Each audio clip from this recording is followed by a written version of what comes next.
저 개는 방금까지 끌려가고 있었습니다. 그리고 이 개를 구한 사람은 치매를 앓는 노인이었습니다. 사람들은 그를 조금 이상한 노인이라 불렀습니다. 하지만 이 개는 그를 가족처럼 지켰습니다. 그리고 어느 날 노인이 사라집니다. 개는 혼자 노인을 찾기 시작합니다. 기억은 사라져도 사랑은 사라지지 않았습니다. 나는 동네 사람들 사이에서 조금 문제 있는 노인으로 불렸다. 자꾸 길을 헤매고 말이 끊기고 같은 이야기를 3번씩 했다. 슈퍼 아줌마는 내가 갈 때마다 한숨을 쉬었고 경비 아저씨는 내 이름 대신 304호 할아버지라고만 불렀다. 그날도 병원에 다녀오는 길이었다. 진료실에서 의사 선생님이 뭐라고 했는지 기억이 안 났다. 다만 처방전을 손에 쥐고 있다는 것만 알았다. 종이가 손 안에서 구겨졌다. 횡단보도 앞에서 신호를 기다리던 중이었다. 저 멀리서 굉음이 들려왔다. 오토바이 엔진 소리다. 그런데 그 소리 사이로 끼익 이상한 소리가 섞여 있었다. 나는 고개를 돌렸다. 길 한복판에 무언가가 질질 끌려가고 있었다. 검은색 털뭉치. 아니, 개였다. 커다란 검은 개가 오토바이 뒤에 묶인 채 아스팔트 위를 끌려가고 있었다. 발이 바닥에 닿을 때마다 몸이 튀었다. 목에 묶인 줄이 팽팽하게 당겨져 있었고 개는 비명조차 지르지 못한 채 그저 질질 끌려갔다. 사람들은 그냥 지나쳤다. 누군가는 고개를 돌렸고 누군가는 혀를 찼다. 하지만 아무도 멈추지 않았다. 나는 뛰었다. 다리가 후들거렸지만 뛰었다. 숨이 턱까지 차올랐지만 뛰었다. 오토바이가 신호에 걸려 멈춘 틈을 타서 나는 줄을 붙잡았다. 아저씨, 이게 무슨 짓이요? 오토바이 운전자는 고개도 돌리지 않았다. 그저 엑셀을 다시 밟으려 했다. 나는 줄을 풀었다. 손이 떨렸지만 매듭을 풀었다. 개는 축 늘어진 채 바닥에 쓰러졌다. 털은 피와 먼지로 범벅이었고 숨소리조차 가늘게 끊어졌다. 오토바이는 그대로 사라졌다. 나는 그 자리에 주저앉았다. 개는 눈을 뜨고 나를 보았다. 그 눈빛 속에는 두려움도 분노도 없었다. 그저 축 늘어진 채 나를 바라볼 뿐이었다. 개는 날 물지 않았다. 그냥 쓰러졌다. 그리고 나는 그 녀석을 안았다. 무거웠다. 내 힘으로는 도저히 들 수 없을 만큼. 하지만 나는 끌었다. 아스팔트 위를 질질 끌면서 집까지 데려갔다. 그날 밤 나는 그 녀석의 상처를 닦아주었다. 기억은 흐릿했지만 손은 기억했다. 동네 아줌마는 매일 나를 붙잡고 잔소리를 했다. 아이고 할아버지, 그 큰 검은 개 좀 치우라니까요. 어제 현관 앞 지나가는데 심장 떨어지는 줄 알았다니까. 아줌마는 팔짱을 낀 채 내 앞을 막아섰다. 목소리는 크고 날카로웠다. 주변 사람들도 고개를 끄덕였다. 맞아요. 무섭다니까요. 애들도 무서워해요. 저번에 우리 그게 보고 울었어요. 나는 대답을 못했다. 아니, 대답할 말이 없었다. 왜 그 녀석을 키우는지, 왜 남의 개를 내 집에 들인 건지, 나도 이유를 몰랐다.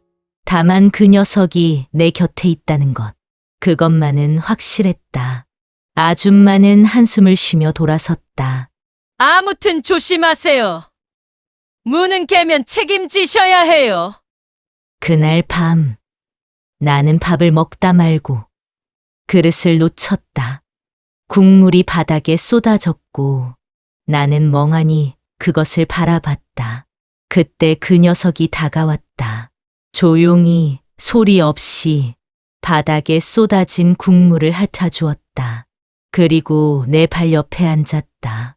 꼬리를 살짝 흔들며 나를 올려다봤다. 나는 그제야 알았다. 이 녀석을 내가 키우는 게 아니라 이 녀석이 나를 지키고 있다는 걸. 밤마다 그 녀석은 내 방문 앞에 웅크리고 앉아 있었다. 내가 화장실을 가려고 일어서면 따라왔다. 내가 넘어질까봐 내 그림자처럼 붙어 다녔다. 내가 문을 잠그는 걸 잊으면 현관 앞을 지켰다. 어느 날 아침, 나는 또 길을 잃었다. 집이 어딘지 기억이 안 났다. 슈퍼 앞에서 한참을 서성였다. 그때 녀석이 나타났다. 어디서 온 건지 모르겠지만 내 앞에 섰다. 그리고 천천히 걸어가기 시작했다. 나는 따라갔다. 걔가 멈춘 곳은 우리 집 현관 앞이었다. 나는 그날 처음으로 그 아이의 이름을 불렀다. 창밖을 봤다. 눈이 내리고 있었다. 12월 한겨울이었다. 세상은 하얗고 차가웠다.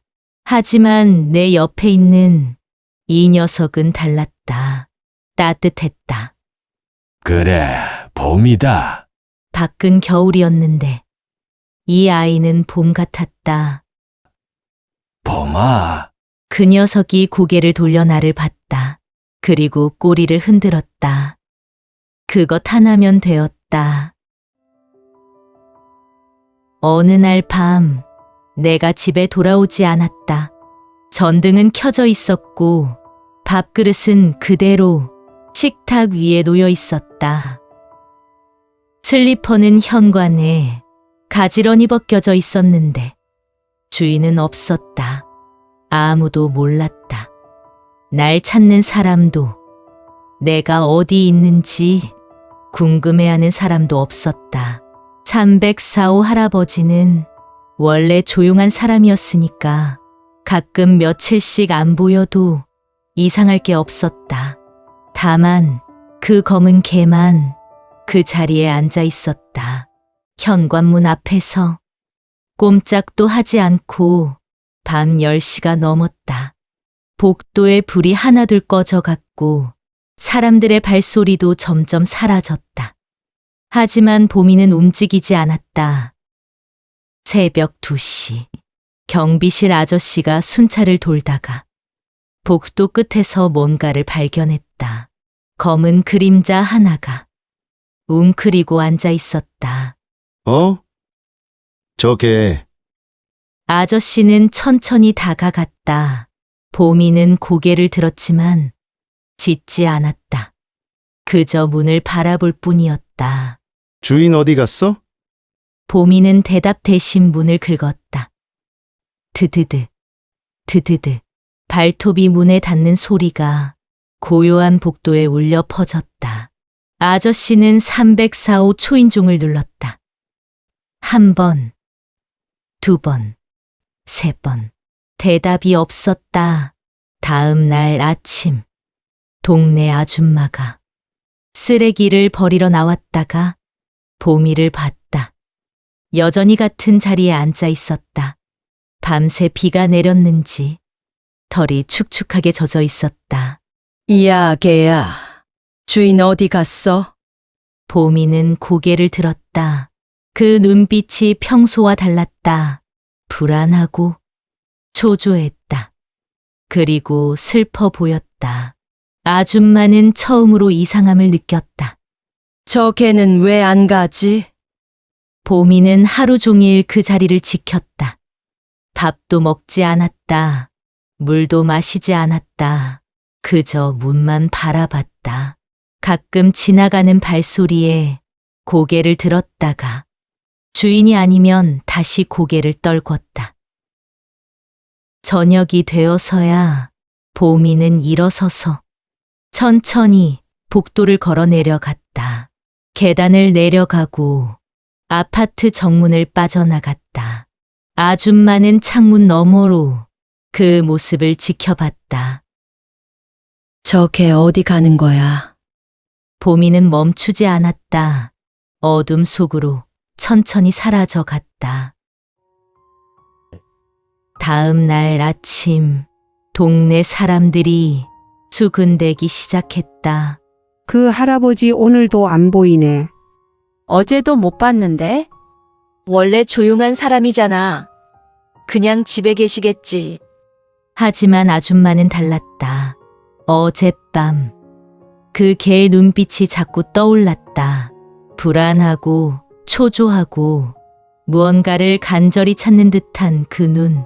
아줌마는 304호 앞으로 갔다. 문은 잠겨 있었다.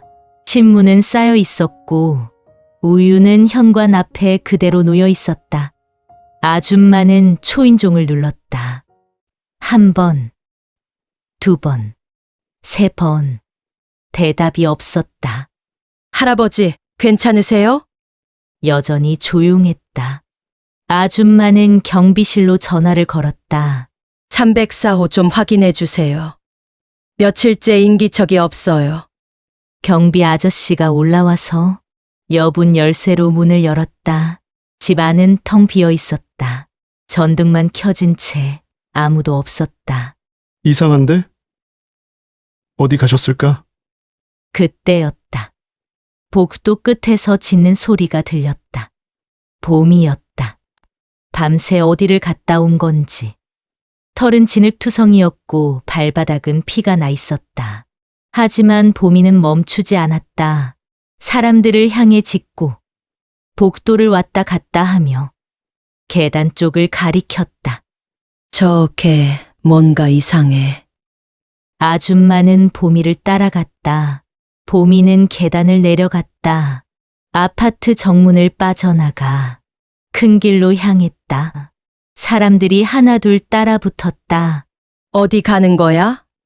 주인 찾는 건가? 보미는 멈추지 않았다.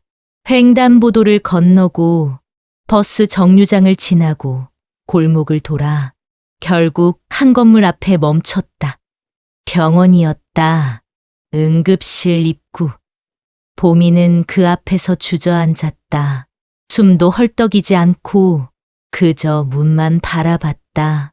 아줌마는 떨리는 손으로 응급실 문을 열었다. 안내 데스크에 물었다. 혹시 304호 사는 할아버지, 아니, 저기 그 임씨 할아버지. 여기 오셨나요?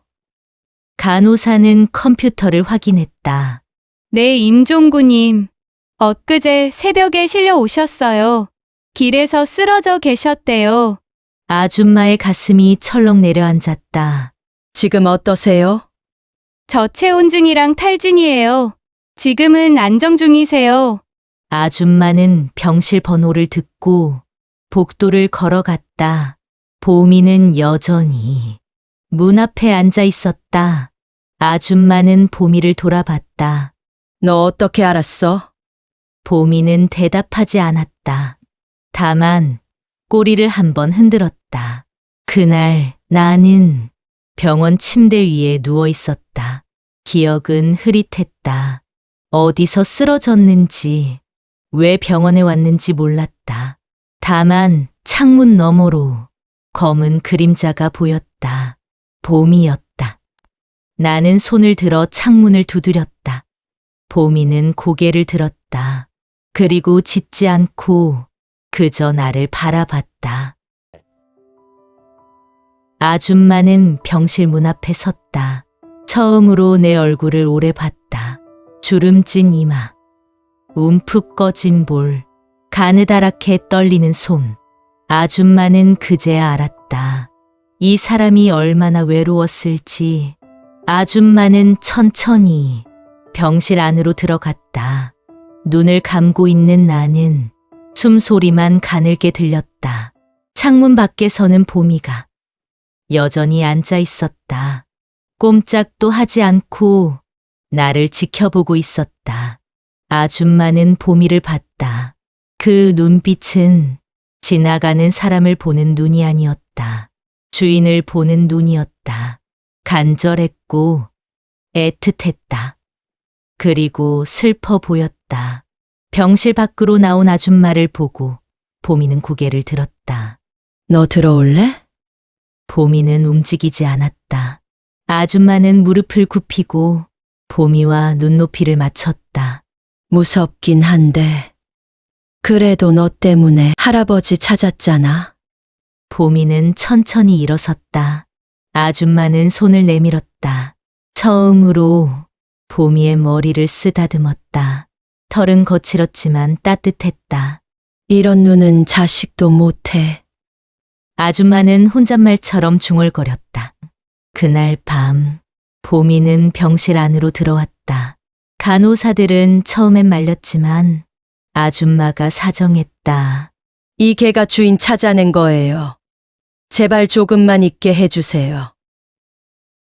봄이는 침대 옆에 누웠다. 나는 눈을 뜨고 봄이를 봤다. 천천히 손을 뻗자 봄이는 고개를 들어 내 손을 핥았다. 나는 울었다. 왜 우는지 몰랐지만 눈물이 흘렀다. 아줌마는 문 밖에서 그 장면을 봤다. 그리고 처음으로 봄이를 이해했다. 너가 진짜 가족이구나. 퇴원 날 나는 휠체어에 앉아 병원 밖으로 나왔다.